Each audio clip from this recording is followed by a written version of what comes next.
itu di satu pintu itu pulangnya buaya putih.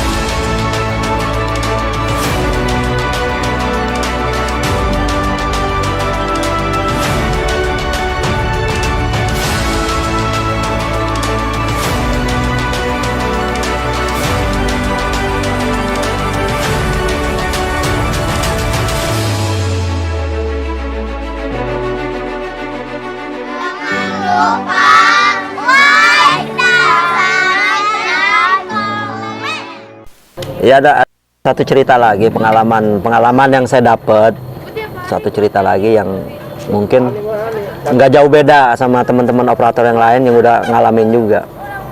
Itu kalau kita main di daerah dulu masih banyak kan istilah jago kampung. Kalau kita masuk ke daerah itu kan nyohor, dari mana nih film, dari Ciputat gitu kan. Itu kadang-kadang ya kalau aman-aman aja kita main nih, kadang-kadang anehnya juga mereka kadang suka bantuin pasang layar kalau ntar kalau udah malam itu, kalau mereka udah kenal kok udah mabok, waduh. Itu ada beberapa pengalaman yang saya dapat. Dulu saya pernah muter di daerah Subang. Daerah Subang saya muter berdua. Kebetulan pas naik proyektor film mulai, nggak tahu dah tuh perantara kemana. Ditinggal dah kita berdua nih muter. Ya karena udah tugas, nggak mungkin kan alat kita tinggal nih. Nah kejadiannya pas film mulai ada orang datang kitanya, ya kita katakan preman dah kalau bahasa sekarangnya mah, preman. Acara siapa nih bang? Kita bilang si A, si B, si C misalkan begitu. Gua nggak ngerti dah, gua minta duit sama lu. Saya duit dari mana bang? Saya orang kuli. Gua nggak mau tahu, pokoknya gua minta duit sekarang. Kita nggak tahu itu, nggak taunya di pundak kita nih celurit udah nyangkut nih. Celurit udah nyangkut bang. Iya. Itu kalau bahasa bocah limonya, saya nyasar tuh nggak kencing di celana doang itu. Gua ngelawan, gua takut ngapa-ngapa, gua kagak ngelawan. Bagaimana ini ya? Zaman dulu kan kita belum pakai listrik begini main nih, masih pakai diesel. Pakai diesel kan kita, bagaimana caranya nih, di otak udah muter aja sampai gua celaka ini kan di kampung orang. Ini celurit tergantung aja bang nih. Sama dia nggak dipegang emang, ya cuman kan itu udah ancaman buat kita. Ini gimana nih ya caranya? Kita mundur tuh, mundur. Kaki saya nyutik aja tuh, saklar diesel. Saya injek, mati kan tuh diesel ya. Film mati kan nggak main. Yang hajat turun ke bawah kan. Kok mati film? Waduh pak, minta tolong dah ini beresin dulu ini. Hari ini saya nggak bisa kerja kalau begini. Tarik dah tuh orang. Diberesin, kita nggak tahu dah ceritanya di tempat hajat bagaimana, cuman ya pas itu kita aman, langsung kita bisa kerja lagi. Ya banyak lagi sih pengalaman yang layar rubuh. Ya ada juga orang misalkan minta duit, kita bilang nggak ada, oke. Dia langsung spontan ya oke. Kalau emang nggak ada, kita ngeliwik dah tuh ke belakang. Mungkin kita curiga dikit nih, orang ngeliwik ke belakang, gue udah curiga nih layar gue rubuh nih. Gue liat goyang-goyang dikit, ini dia, orang salah lagi dah tuh layar ambruk. Wah kalau zaman dulu kan kalau layar ambruk orang bangun semua tuh.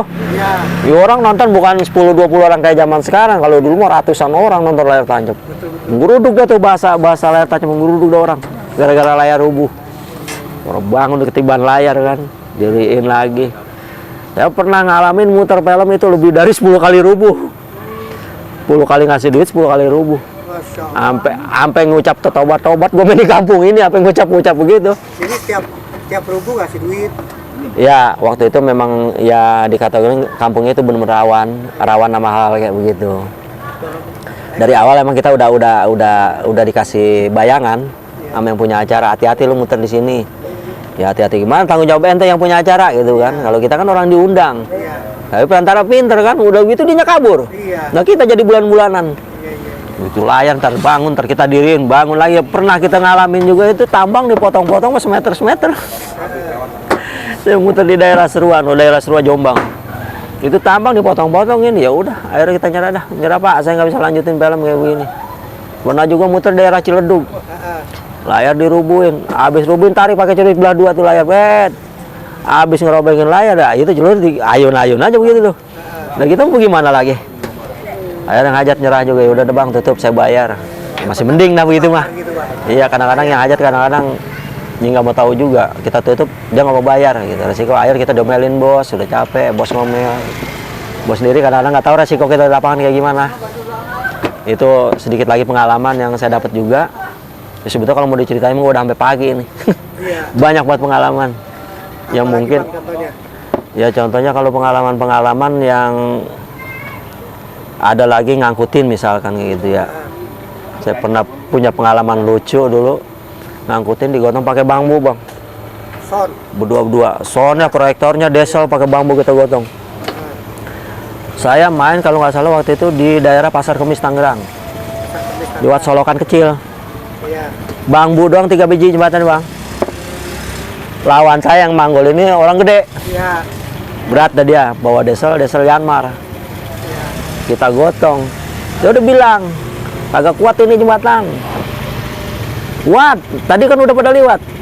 Ntar kalau patah, paling nyebur gitu kan. Lah menurut saya paling depan, di belakang kan yang gendut. Baru nyampe tengah-tengah itu jembatan patah. Terus saya nyebur, dia juga ketarik nyebur juga dari kali. Diesel nyebur, kitanya pada nyebur. Itu kadang pengalaman-pengalaman unik, pengalaman lucu yang saya dapat ya banyak lagi kalau mau diceritain. Itu salah satunya kayak gitu. Ya belum lagi zaman dulu masih ada istilah nyelek. Selekan datang lambat, film mutih, layar rubuh, kayak begitu. Itu salah satu resiko operator juga kayak begitu dulu. Nah dulu resikonya bergantung pada tukang ngelek dulunya.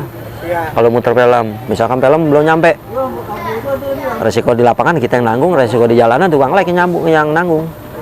Dia kempes ban, dia habis bensin. Istilah dulu tuh, bagaimana cara itu film nyampe di lokasi, harus dia naik ojek, kita naik ojek. Kalau ada taksi, dia naik taksi. Istilahnya kayak gitu. Tanggung jawab tukang ngelek dulu. Mungkin kalau orang-orang sekarang suruh bawa film kayak gitu dengan gajian 20.000, 15.000 nggak bakalan digawain kali. Cuman beda. Ya kalau dulu orangnya benar-benar tanggung jawab deh, emang dia benar-benar hobi gitu. Kalau kayak sekarang kan emang banyak ngukur dari materi. Itu bang. Ya itu beberapa sekelumit dah bagi-bagi pengalaman yang saya dapat di dunia layar tancap. Ya mudah-mudahan teman-teman bisa ngenang dah semuanya. Ya saya aja jujur nggak bisa saya lupain sampai sekarang kenang-kenangan manis, kenang-kenangan pahit di layar tancap. Alhamdulillah. Jadi bisa jadiin saya kayak sekarang gini. Saya kenal sound system dari main-main ampli biasa, speaker 2 biji, pakai ampli toa, sampai sekarang saya kenal mixer yang kecil, yang agak lebaran, sound system yang standar sampai sound system yang kerek. Saya bisa tahu itu saya berangkat awal dari layar tancap. Dari layar tancap awalnya itu. Perjalanan karir saya dari layar tancap. Dan ilmunya bukan sekolah, bukan ngebeli, boleh minta. Diajar-ajarin sama teman, dituntun ayo gini belajar sampai bisa, alhamdulillah. Sampai sekarang saya rasain bisa ngempanin anak bini dari hasil ilmu boleh mengutin. Gitu. Alhamdulillah anak-anak bisa pada sekolah. Yang namanya keluarga sampai sekarang bisa ada. Gitu. Ya dari hasil begini saya kerja di sound system. Sampai sekarang saya masih jadi soundman. Saya masih megang sound system. Kalau kata anak saya yang paling gede, mau dapat berhenti usia begadang mulu, ya emang kita masih hobi susah. Saya pindah berhenti bos ini, pindah lagi ke bos yang ini, pindah bos ini, pindah lagi bos yang masih sulit buat kita tinggalin. Itulah. Dari tahun berapa bang? Abang? Awal perjalanan saya kalau ikut-ikutan dulu tahun 87. Itu masih layar masih pakai yang bambu 10 batang ya. Saya ikut-ikut abang saya itu nyelek. Itu masih pakai alat, belum ada alat canggih sekarang, masih alat color nyebutnya bang. Alat color yang masih pakai di atas peti gitu. Yang ininya drillan ini juga masih pakai besi. Itu bambu 10 batang, layar masih bener-bener disebut layar tancap ya, bener-bener ditancap. Kalau dulu mah pakai lobang, pakai alu. Itu kalau masang layar kagak bisa berdua bertiga itu, minimal 6 orang. Itu bambu 10 batang paling dikit. Kalau sekarang kan bambu 2 pakai tambang udah jadi nih kalau dulu nggak bisa. Itu pengalaman saya dari awal. Dan film dulu berhenti, nggak ada berhenti jam 1 jam 2. Orang ajan subuh kadang-kadang masih duduk aja. Karena memang penerangan dulu kan nggak ada. Jadi film setengah 6 aja gambar masih bisa kita lihat, kalau sekarang udah nggak bisa. Iring perkembangan zaman ya memang nggak banyak perubahan. Dunia udah digital, mungkin anak-anak juga udah lebih senang main HP. ketimbang lihat layar tancap. Dan film-film sekarang yang kita ini memang film-film jadul kita taikin lagi biar ngenang memori orang-orang zaman dulu. Oke Bang. Ya, kita aja Bang ya. Ya, bagi-bagi pengalaman. Salam 2 bambu lagi dah buat teman-teman semua pengusaha layar tancap. Sukses selalu biar eksis terus.